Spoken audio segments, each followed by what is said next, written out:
নন্দলাল বাবু জোরে জোরে পা চালাচ্ছিলেন আর বারবার অন্ধকার আকাশের দিকে মুখ তুলে তাকাচ্ছিলেন।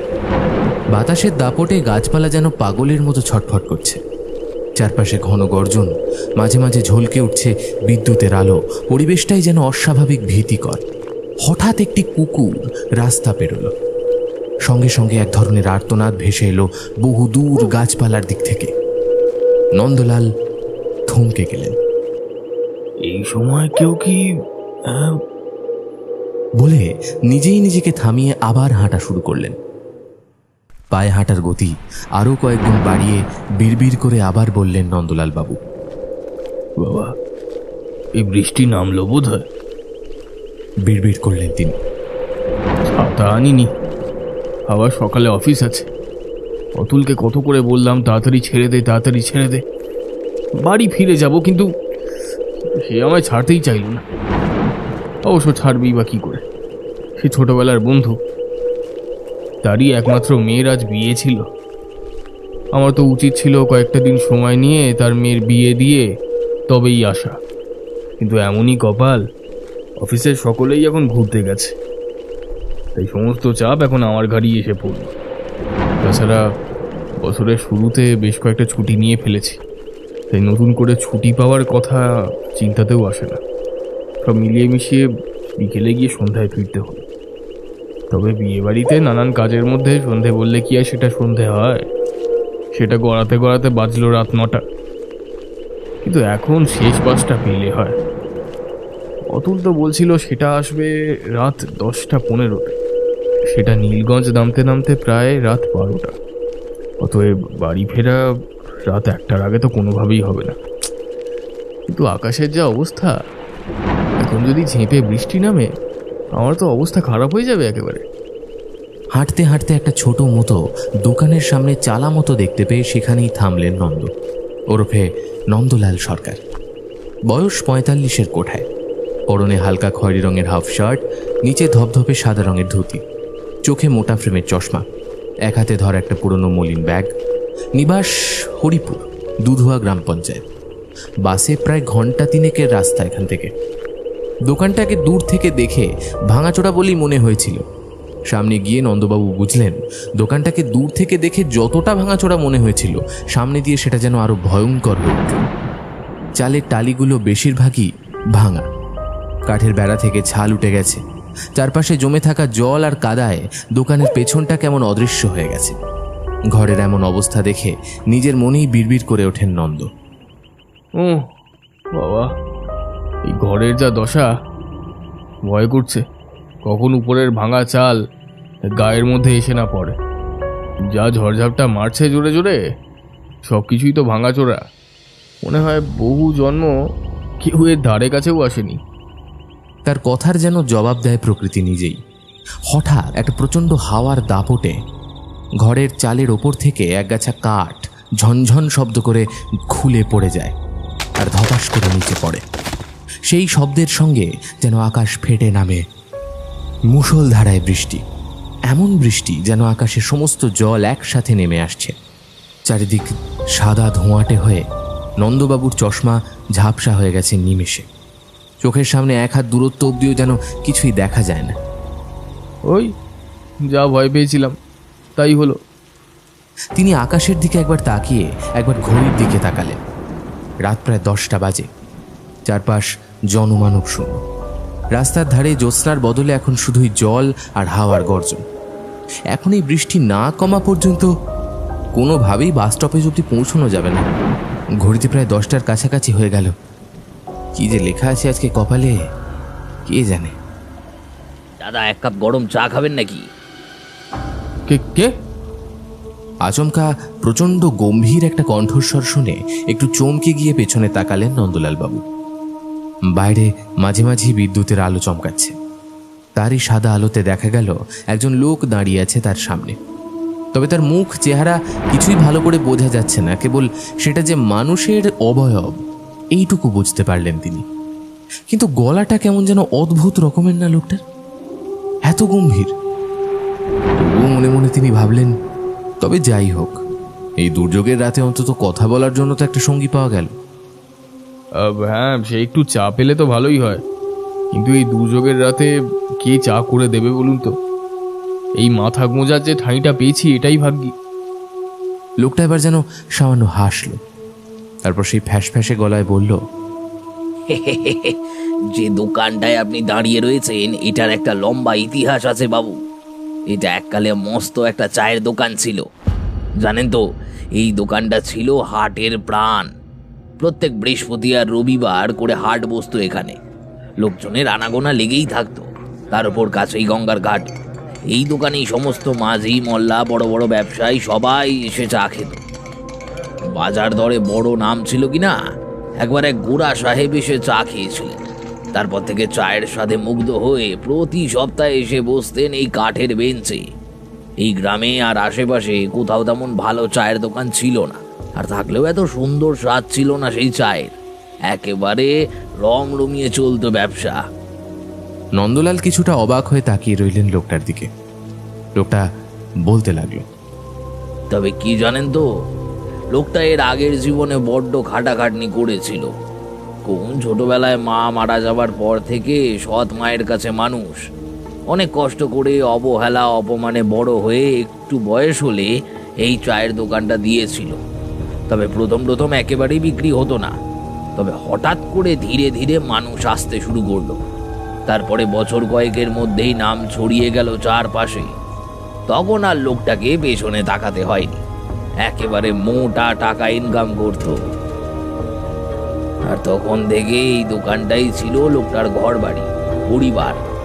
পিছনের একটা ঘরেই বিয়ে থা করেনি লোকটা, একাই থাকতো। নন্দলাল বাবু বিস্ময়ের সাথে শুনছিলেন। লোকটা হঠাৎ মুখটা গম্ভীর করে বলল, তবে সুখ সইল না বেশি দিন। ঠিক এমনই এক ঝড় বৃষ্টির রাতে, যখন কারোর আসার কথা না, আমি অপেক্ষা করছিলাম হয়তো কেউ আসবে এই দুর্যোগে। আর সেদিনই বাজ পড়ল দোকানটার ওপরে। এরপর যা ঘটেছে আপনি তো জানলেনই। নন্দবাবুর এখনই এই সমস্ত গল্প শুনতে মোটেই ভালো লাগছিল না। লোকটা প্রথম থেকেই যেন একটু বেশি গায়ে পড়া, সেটা তিনি বুঝতে পেরেছিলেন। কিন্তু একান্তই ভদ্রতা ও লোকলজ্জার খাতিরে নন্দলাল বাবু খুব সামান্য ঘাড় নেড়ে হালকা হেসে বললেন, আচ্ছা আচ্ছা আচ্ছা, সে তো খুবই ভালো কথা। তারপর বুড়া সাহেব বলতে আপনি তো নিশ্চয়ই অনেক বছর আগেকার কথা বলছেন। তা আপনি কোথায় যাবেন এখন? লোকটা যেন কিছুটা দূরে তাকিয়ে অদ্ভুত একটা হাসি হেসে উত্তর দিল, আমি যে কোথায় যাব সেটাই ভাবছি। আজ বহুদিন পর আবার বেরোলাম। বুঝলেন, বৃষ্টি পড়লেই আমি বের হই। অন্যদিন রাস্তায় বড় লোকজন থাকে, তাদের ভিড়ে কেমন যেন দমটা বন্ধ হয়ে আসে। আর বৃষ্টি হলেই এই শহর, এই রাস্তাঘাট সব কেমন নির্জন, শুনশান। এই নির্জনতায় একটা অন্যরকম শান্তি পাই আমি। নন্দলাল বাবু এতক্ষণ লোকটাকে গায়ে পড়া ভাবছিলেন, এবার একটু পাগল বলেই মনে হলো। তবে তার চোখের দৃষ্টিতে, কথার ভঙ্গিমায় এমন কিছু একটা ছিল যা বেশ অস্বস্তিকর। বিরক্তি আর অজানা ভয়ের মিশ্র অনুভূতি জমা হচ্ছিল তার বুকের মধ্যে। বিরক্ত লাগলেও বৃষ্টি কমার কোনো নামগন্ধ নেই। আকাশ যেন আগুন হয়ে উঠেছে। মেঘের গর্জন, বিদ্যুতের ঝলকানি আর থেমে থেমে মাটির গা বেয়ে ঘেঁষে আসা হাওয়া যেন আরো বেশি অদ্ভুত করে তুলছিল পরিস্থিতিকে। গ্রামের দিকে কাদা রাস্তার উপর জল পড়ে প্রায় হাঁটু অবধি জল জমে গেছে। এই সাদা ধবধবে ধুতি পরে সেসবের ওপর দিয়ে চলতে গেলেও কত পা যে হাঁটা যাবে সেটাই চিন্তার বিষয়। বৃষ্টির দিনে? কিন্তু বৃষ্টির দিনে কেউ রাস্তায় বের হয় নাকি? আপনি বৃষ্টির সময় কেন বের হন? লোকটা এবার সরাসরি চোখে চোখ রেখে উত্তর দিল, এই যে নতুন বন্ধু খুঁজি। বৃষ্টির দিনেই তো কত নতুন বন্ধুরা আসে, তাদের সাথে দুটো সুখ দুঃখের গল্প করি। এই আপনার সঙ্গে যেমন করছি। এই হাসিটা যেন কোথা থেকে ঠান্ডা স্রোতের মতো নেমে এলো নন্দলাল বাবুর ঘাড় বেয়ে। লোকটার এমন কথায় এক অজানা শীতল সন্ত্রাস ছড়িয়ে পড়ল তার শরীরে। হঠাৎই দৃষ্টি গেল লোকটার দিকে। এবার যেন পায়ের তলা থেকে মাটি সরে গেল নন্দলাল বাবুর। এটা কি দেখছেন তিনি? লোকটার শরীরে চামড়া মাংসের কোনো অস্তিত্ব নেই, কেবল একটা সাদা কঙ্কাল দাঁড়িয়ে রয়েছে সেখানে। গায়ে এতক্ষণের পড়ে থাকা সেই সাদা চাদরটা আর নেই, যেটা দিয়ে এতক্ষণ আড়াল করা ছিল লোকটার শরীরটা। লোকটার গর্তের মধ্যে ঢুকে থাকা ফাঁকা কালো কুচকুচে দুটো চোখের ভেতর দিয়ে যেন লালচে আগুন গনগনিয়ে জ্বলছে। চোয়ালের কাছটা বেশ প্রসারিত, অর্থাৎ হাসছে মিচকি মিচকি। সেই ভয়ঙ্কর মিচকি হাসিটা নন্দলাল বাবুর বুকের ভেতরটা কুঁকড়ে দিল। ভয় আতঙ্কে থরথর করে কাঁপতে লাগলেন তিনি। চোখের সামনে যা দেখছেন তা বিশ্বাস করা কঠিন, তবুও তো এতটাই বাস্তব, এতটাই জীবন্ত যে সেখান থেকে চোখ ফিরিয়ে নেওয়া সম্ভব নয়। অনেক চেষ্টা করেও গলা থেকে বেরিয়ে আসা আর্তনাদ আটকাতে পারলেন না নন্দলাল বাবু। প্রচন্ড আতঙ্কে ভয় তার গলা থেকে বেরিয়ে এলো একটা ভয়ঙ্কর আর্তনাদ। কাঁপতে কাঁপতে নন্দলাল বাবু জিজ্ঞেস করলেন, কে কে আপনি? লোকটা ধীরে ধীরে আবার কথা বলতে শুরু করলো। এবার যেন তার গলায় এক আশ্চর্য কোমলতা। এ তো আপনার মতোই বাবু। এককালে এই দোকানের মালিক ছিলাম। এই যে আপনাকে এতক্ষণ যে কথাগুলো বলছিলাম, সেই লোকটা আমি নিজেই। অনেকদিন গল্পগুলো কাউকে বলা হয়নি, তো তাই আজকে সুযোগ পেয়ে আপনাকে সমস্ত কথা বললাম। জানেন বাবু, এক সময় আমার চায়ের দোকানের নাম ছিল এই অঞ্চলে। চা বলতেই লোকজন ছুটে আসতো। কে যেন একবার বলেছিল, তোমার হাতে জাদু আছে রে। বুঝলেন, সংসারের অশান্তি হোক বা ব্যবসায় ক্ষতি, ছেলে মেয়ের ভবিষ্যতের দুশ্চিন্তা হোক কিংবা মনের বিষণ্ণতা, আমার এক কাপ চা খেয়েই যেন মানুষ একটু হালকা হয়ে যেত। সামান্য সময়ের জন্য হলেও তারা সব ভুলে যেত। গোড়া সাহেবরাও আসতেন, খুশি হয়ে মোটা টাকা বকশিস দিতেন। বেশ চলছিল জীবনটা, কিন্তু সুখ তো চিরকাল সয় না কারোর কপালে, বুঝলেন তো। লোকটার গলা যেন আচমকাই ভারী হয়ে এলো। তার চোখের দৃষ্টিটাও গভীর, যেন অতীতের ঘন ছায়ায় ডুবে যাচ্ছে। সেদিনটাও এমনই ঝড়ের রাত ছিল। সেদিন সন্ধে থেকেই দোকানে চা করে বসেছিলাম, অথচ একটাও খদ্দের এলো না। কিন্তু বসেই রইলাম রাত 9টা পর্যন্ত, অথচ একটাও বিক্রি নেই। অবশ্য বিক্রি হবেই বা কি করে, বাইরে যা তুমুল তাণ্ডব চলছিল সেদিন। সমস্ত রাস্তায় একেবারে কাদায় থই থই। এমন বৃষ্টি বাপের জন্মে দেখিনি। আর শুধু কি বৃষ্টি, তার সাথে যেমন ঝোড়ো ঠান্ডা বাতাস, তার সাথে বিদ্যুতের চমকানি। বাজ পড়া যেন থামতেই চাইছে না। মোহমোহ গান ফাটানো চিৎকার, আর তার সাথে সাদা আলোর ছটা।